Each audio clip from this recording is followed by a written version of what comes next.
Hi, in today's lesson you're going to learn about defining and non-defining clauses in English, what they are, the differences between them and how to use them. Keep watching until the end where there will be a short quiz to see how much you've learned. So let's get started. So let's start with what is a clause.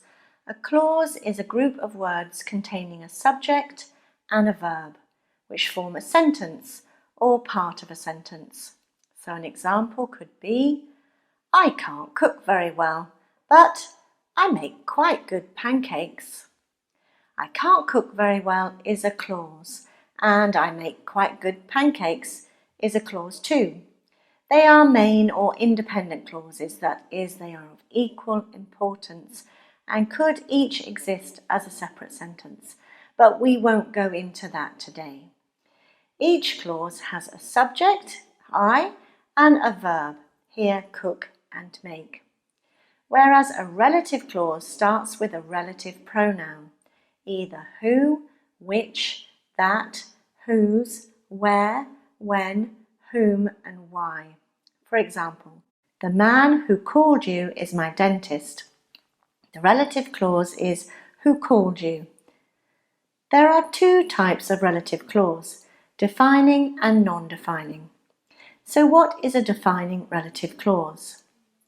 Defining relative clauses give us essential information that we need to understand what or who is being referred to. A defining relative clause usually comes immediately after the noun it describes. For example, the dentist who treated me is my uncle. The relative clause tells us which dentist we are talking about. It is essential information. If we removed the clause, we would not know which dentist we are talking about. And it comes immediately after the noun it describes, here the dentist. Whereas relative clauses that give us extra information are called non-defining relative clauses. For instance, my uncle is a dentist who plays at the same cricket club as you. We already know which dentist, it's my uncle, who plays at the same cricket club as you, does not tell us which dentist we are talking about. It just adds extra information.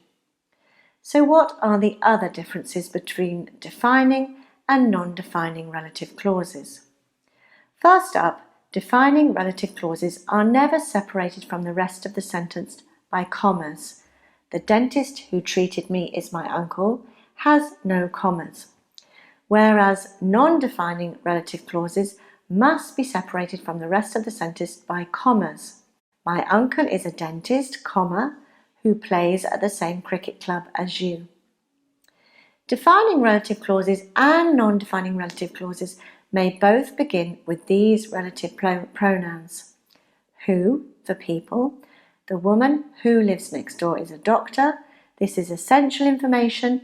Without the relative clause, we would not know which woman we were talking about, so it's a defining relative clause. Whereas my brother Tim, who lives in Scotland, is a doctor, is a non-defining relative clause because it is simply adding extra information. Notice the two commas when it is in the middle of a sentence. Which, for things. Brian works for a company which makes computers. Here it is a defining relative clause. It is essential information, otherwise we do not know which company Brian works for. Whereas, Brian told me about his new job, comma, which he is not enjoying very much. This is adding extra information, so it's a non-defining relative clause. Notice the comma. Whose. Instead of his, her, or their, we usually use whose as a relative pronoun to indicate possession by people and animals. So in a defining clause, we could say, we met some people whose car had broken down, essential information to know who we met, or in a non-defining clause, Sam, whose car had broken down, was in a bad mood. This is simply adding extra information, so it's a non-defining clause. Where, for places. In a defining clause, you could say, what is the name of the place where you went on holiday? This is essential information. Or, non-defining, Jane has just been to Oxford, where her dad lives.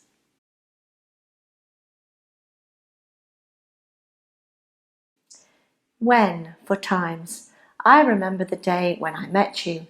Essential information, so defining, and additionally in defining relative clauses, using when, the when can be omitted.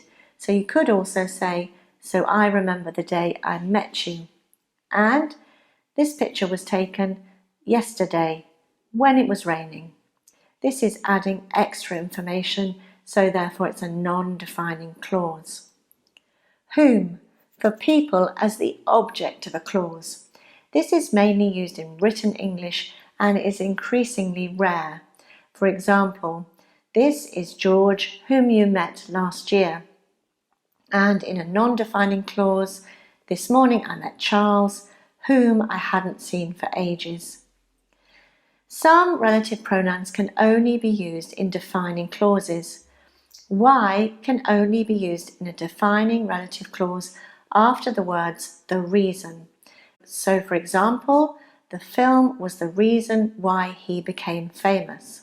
And like when, the relative pronoun why can be omitted in defining relative clauses. So you can also say the film was the reason he became famous. And you cannot use why in non-defining relative clauses. That can only be used in defining relative clauses to replace who, whom, or which.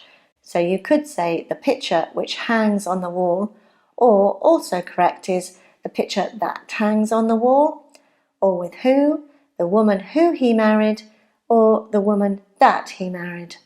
Or this is George, whom you met last year, or this is George, that you met last year. Equally correct. So you cannot use that in non-defining relative clauses. Next, who, which, or that can be omitted when they're the object of the clause.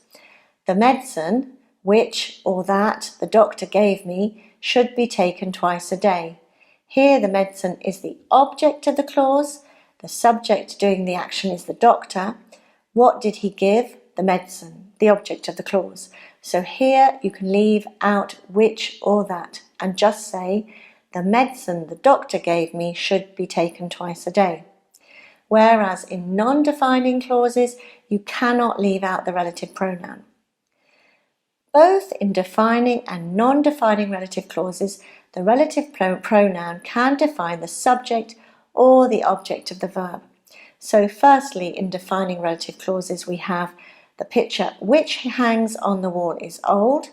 Here the relative pronoun which describes the subject of the sentence, the picture. And here the man who she married is Spanish, who is defining the object of the verb. In non-defining relative clauses, it's the same. In this sentence, the building, which is very old, needs repairing, which is defining the subject of the verb. And in this sentence, the boat owner, who we've just seen, loves meeting people, who defines the object of the verb.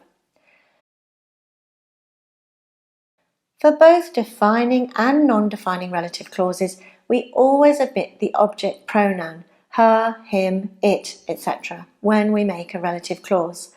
So you could say, we know little about the woman that he married, and not, we know little about the woman that he married her. Or, this picture shows Bob's wife Lucy, who he married in 2019, and not, this picture shows Bob's wife Lucy, who he married her in 2019. In both defining and non-defining relative clauses, you usually have the preposition at the end of the clause. So it's the one which he is responsible for at work. In a defining clause, and Sue, who my mother worked with, has become a teacher. In formal English, in both defining and non-defining relative clauses, you sometimes have a preposition at the beginning of the clause, followed by which for things or whom for people. So in defining relative clauses, you could say it's the one for which he was responsible at work, and in non-defining relative clauses, Sue, with whom my mother worked, has become a teacher.